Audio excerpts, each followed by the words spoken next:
Here's a question I got. How much access to information do you think the director of CIA has? Anything he's ever want. Tom, how much access to information do you think the director of CIA has? Everything, and plus he can make it up. Let me, don't, by the way, I can tell you, I don't appreciate the fact that CBS and the director of CIA decided to flirt with a conspiracy, because I don't like that they're doing that. But if they want to take responsibility for this, they can. Let me give you an idea what Brennan says. Can you pull up what Brennan once said the following? The head of CIA, the former head of CIA, said the following. He says, we currently have the technology with the potential to alter weather patterns. His words, not my words. He said this. Is this it, Rob? With him saying that? I believe so. Okay. So these are his words. Go ahead and play this clip. Another example is the array of technologies, often referred to collectively as geoengineering, that potentially could help reverse the warming effects of global climate change. One that has gained my personal attention is stratospheric aerosol injection, or SAI, a method of seeding the stratosphere with particles that can help reflect the sun's heat in much the same way that volcanic eruptions do. An SAI program could limit global temperature increases, reducing some risks associated with higher temperatures and providing the world economy additional time to transition from fossil fuels. Right. Wow. This process is also relatively inexpensive. The National Research Council estimates that a fully deployed SAI program would cost about $10 billion yearly. As promising as it may be, moving forward on SAI would also raise a number of challenges for our government and for the international community. On the technical side, greenhouse gas emission reductions would still have to accompany SAI to address other climate change effects, such as ocean acidification, because SAI alone would not remove greenhouse gases from the atmosphere. Can you move this? I don't know if this is on the clip, I'm just trying. Go find a clip. Just type the keywords. Technologies, potential to alter weather pattern. And if you can just go on Google, forget about Twitter. Twitter doesn't work well when we do searches like that. Weather pattern. Yeah, if you can do that, and you will find right there, second one, click on that. I just want to show the clip, the quote, okay? Show the quote that he says. So Brennan's words, if you can type in pattern, Control F pattern, there you go. The technology's potential to alter weather patterns and benefit certain regions of the world at the expense of other regions could trigger sharp opposition by some nations, right? Okay. So I went a little bit deeper with this. I'm like, wait a minute, what is this all about? Then you know what we found out? Do you know there was an act in 1976 called the Weather Modification Act of 1976? No. Can you Google that, please? Jeez. This is, again, not me. This is the U.S. government came up with something called the National Weather Modification Policy Act of 1976. You know what this is about? This was about if any company is participating to try to alter and modify the weather, you have to give us a warning 10 days in advance. This is what they came up with, by the way. Okay? Oh, man. It's called the Weather Modification Policy Act of 1976. Let's go even deeper. Can you do me a favor and type in Operation Cirrus 70-year anniversary? Type in Operation 70-year anniversary. Craziest article, by the way. Did you see it or no? This one we have to read because it's a little bit weird, but I just have to read it to you. I found it here, Rob. It's called and by the way, what is crazy about this is the following. This is by far what's crazy about it the most. Pull up the clip I just sent you. This is from the website of NOAA. This is not a blog, folks. This is from the Department of Commerce, Atlantic Oceanographic and Meteorological Laboratory. Okay? My pronunciation is phenomenal today. 70-year anniversary of the first hurricane seeding experiment. What? Called Operation Project Cirrus. You go a little lower. I'll read the top and I'll go to the bottom paragraph below the chart. On the afternoon of October 13, 1947, an Air Force B-17 aircraft penetrated a hurricane 450 miles east of Jacksonville and dumped several pounds of crushed dry ice into the storm just to see what would happen. This was the first attempt to modify a tropical cyclone by seeding it with freezing nuclei. It was almost the last. Watch this. GE was involved in this, just so you know. Wow. You guys can read the rest of the article. Go down to the bottom right after the chart.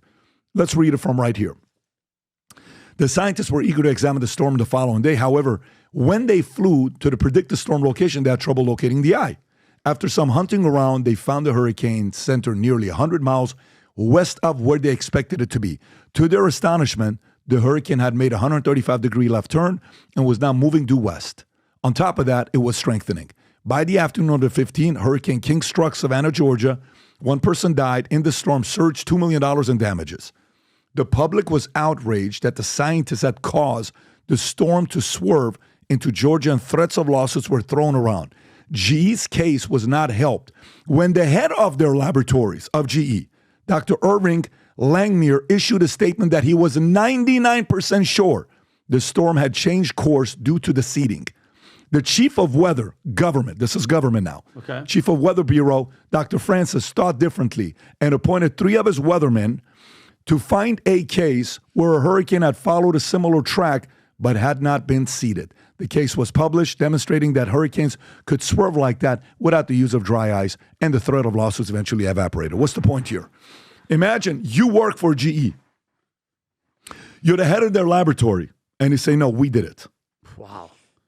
GE's like, what is the matter with you? Be quiet. You can't say we did it, right? But the government's chief bureau comes out and says, no, we checked it out. The man didn't influence this. What's my point here? Here's where I'm going with this.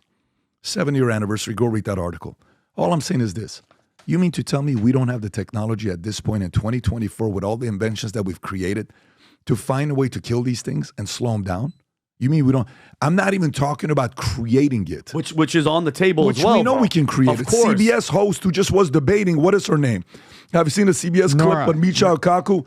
She said, we've done this. Yeah, I've seen that. Right? She said, we've done this. It's not even us. That's the lady who was on the debate with, the what do you call it? I think she was on the VP debate, if I'm not mistaken. This is the interview. Watch this clip.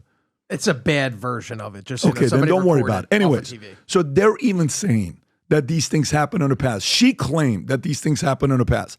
This is her 11 years ago. Forget about creating it. What I'm asking about is, in 2024, we don't have a way to prevent these things? And if we do, why are we not using them? Why not? Why are we not using some of these things to manipulate them to go a different way? I don't know. It's purely a question. But the more and more and more digging you do on government websites, they tell you, we have access to this, we've been working on this, and even the director of CIA says, we have something like this to work with. Tom. Well, I think we all misunderstood the guy from GE. The guy from GE was paid to work in a lab to modify the weather, right? Yes. At the end of the year, you get your performance review to see if you get a raise or you get a bonus. And so what does he say? It worked. We did it. We partnered with the government. We put a bunch of dry ice in a B-17. We went up there and dropped this all, hyper-cooled the center of the storm. The storm turned. The next day, we went out looking for the storm. It was 100 miles over there. We're like, uh-oh, it turned west. But this guy is basically saying we have to understand this. He's saying, I work in a lab for GE on weather modification. It worked. So he wasn't being a whistleblower. He was just saying, well, this is my job, and it worked, and it turned toward there. Whereas now the government is like, no. Project Mockingbird and all these other things and the electric Kool-Aid acid test, we would never do such a thing. That's what I think. Yeah. And so the government comes out and goes, no, hang on. Meanwhile, they had already been trying that stuff previously in Vietnam, trying to extend the rainy season.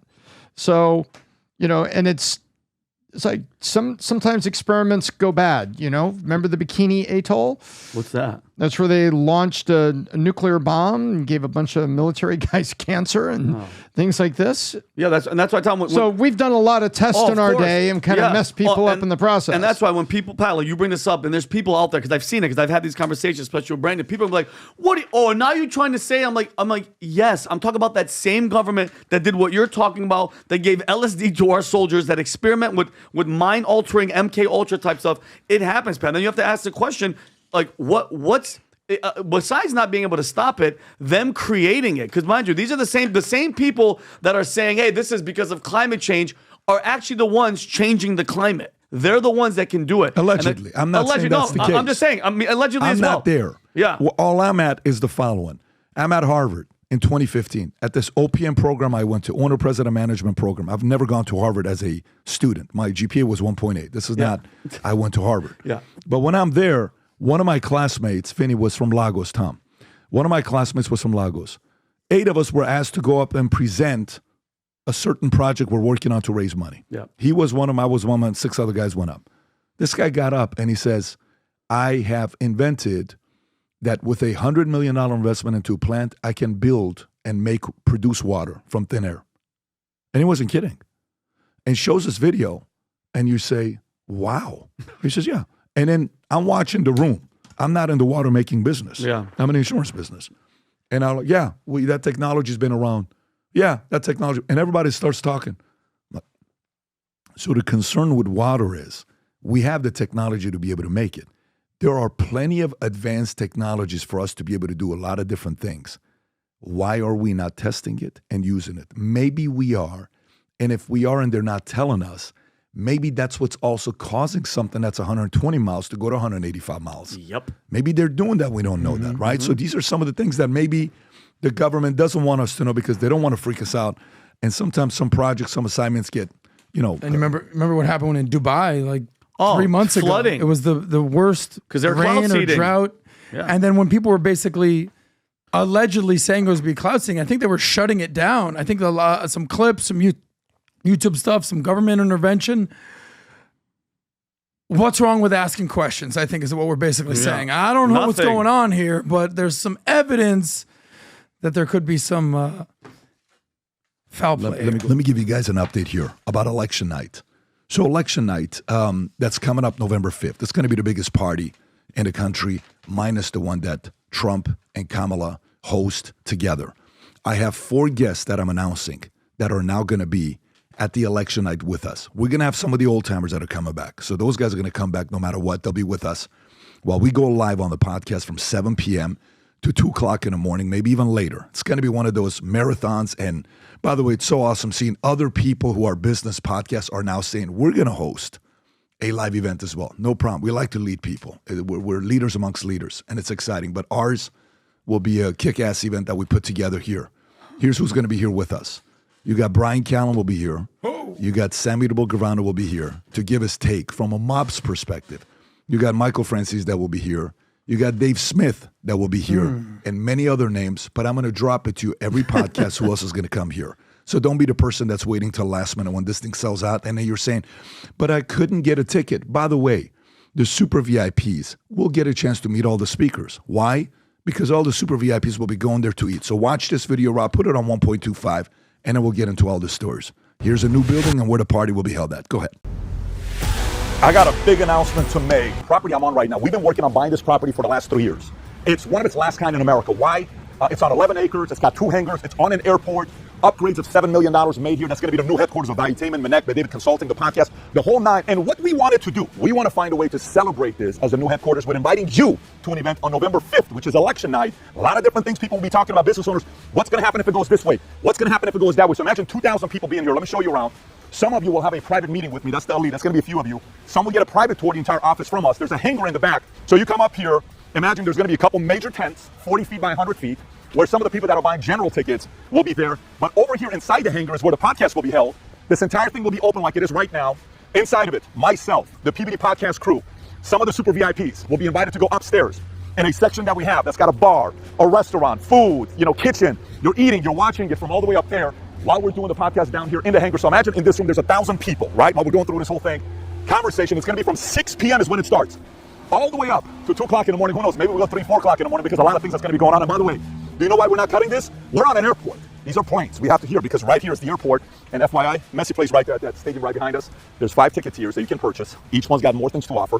But even locally, there's general tickets to buy for just $75. Bring your wife, bring your husband, bring your family, bring your friends. There's one caveat after you buy the ticket. When you buy the ticket and you come on November 5th, you have to wear Future Looks Bright gear. I'm talking Future Looks Bright hat, a shirt.